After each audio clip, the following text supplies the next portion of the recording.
Яйца в облаках. Очень интересное название, и блюдо само тоже очень интересное и красивое.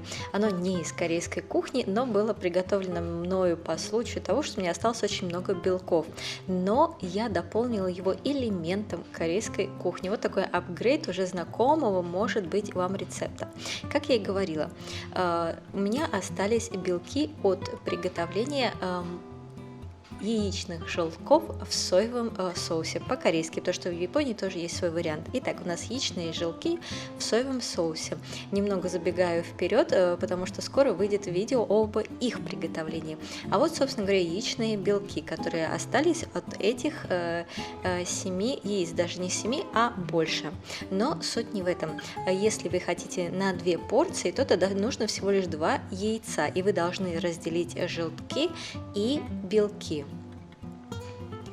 После того, как вы разделили желток и белок, белки нужно будет взбить. Конечно, удобнее всего делать это миксером. А вот у меня на данный момент нет ни миксера, ни венчика, а делаю это вот таким способом. В принципе, вы можете сделать это даже вилкой. Вообще, во многих видео показывают, что надо взбивать до таких вот очень плотных пиков. Хотя я нашла в одном источнике, что как раз-таки до плотных пиков это делать не надо. Они должны быть такие достаточно нежные и, можно сказать, еще даже немного водянистые, но пенистые.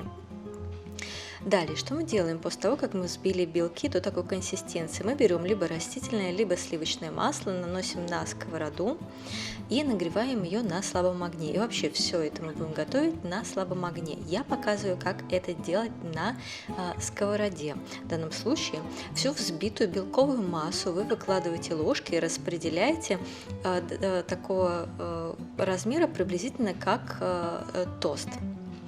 Если же вы хотите запечь это в духовке, потому что такой вариант более распространен, то сначала надо запекать только белки 5 минут и затем уже вместе с желтками еще 3 минуты при температуре 230 по Цельсию или 450 по Фаренгейту.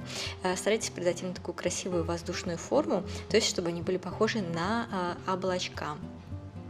После того, как вы это сделали, нужно будет сделать в середине, так сказать, этого облачка небольшое углубление, куда вы будете потом закладывать желтки.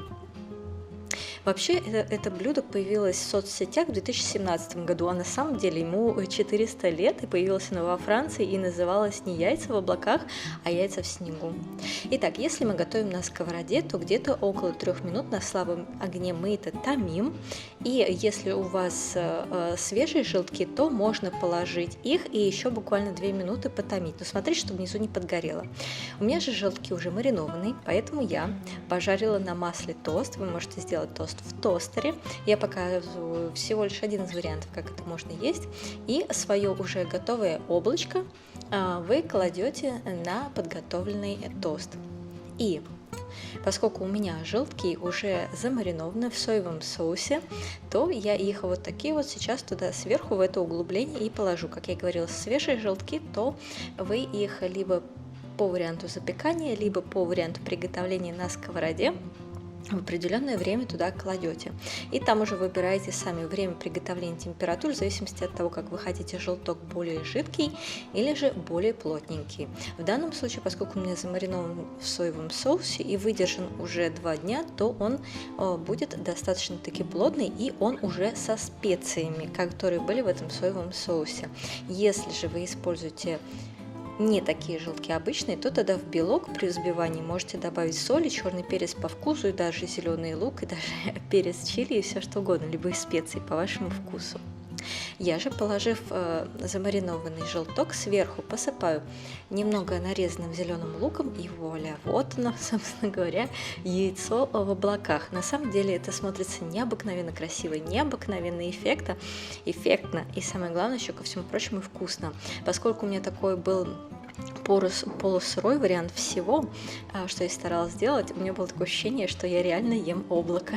Надеюсь, вам было интересно. Лайкайте, подписывайтесь и приятного вам аппетита!